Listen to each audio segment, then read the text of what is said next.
પ્રેરિતોના કૃત્ય અને 14મો અધ્યાય. પ્રેરિતોના કૃત્ય અધ્યાય 14.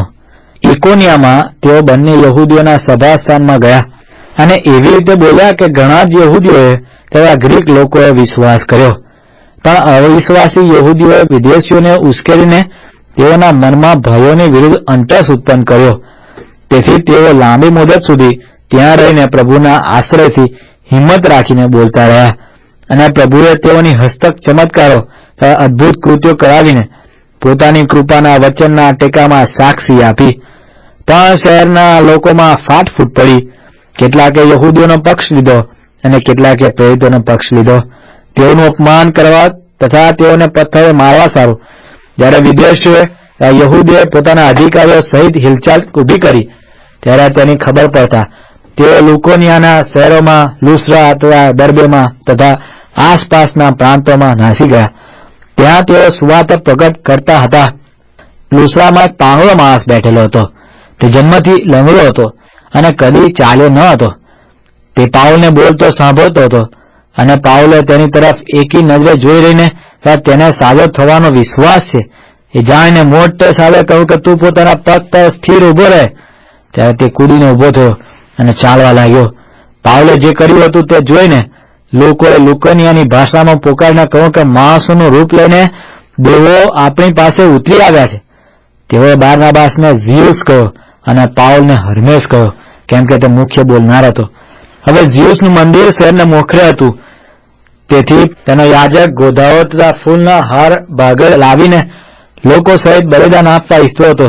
પણ બારનાબાસ તથા પાઉલ પ્રેરિતોએ તે વિશે સાંભળ્યું ત્યારે તેઓએ પોતાના કપડાં ફાડ્યા.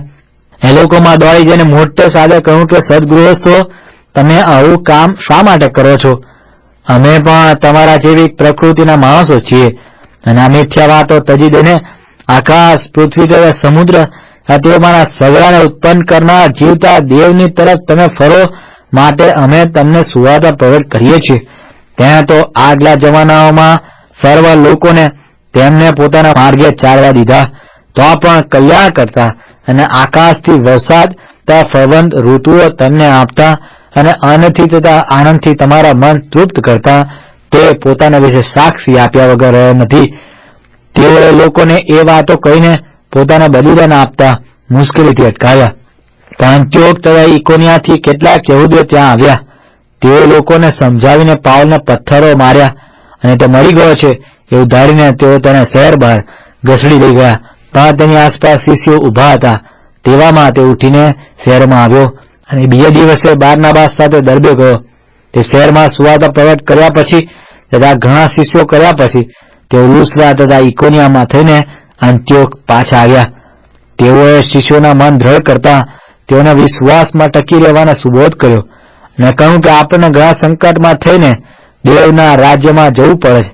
વળી તેઓએ દરેક મંડળીમાં મત લઈને તેઓને સારું વડીલો નિમ્યા અને ઉપવાસ સહિત પ્રાર્થના કરીને તેમને જે પ્રભુ ઉપર તેઓએ વિશ્વાસ કર્યો હતો તેમને સોંપ્યા.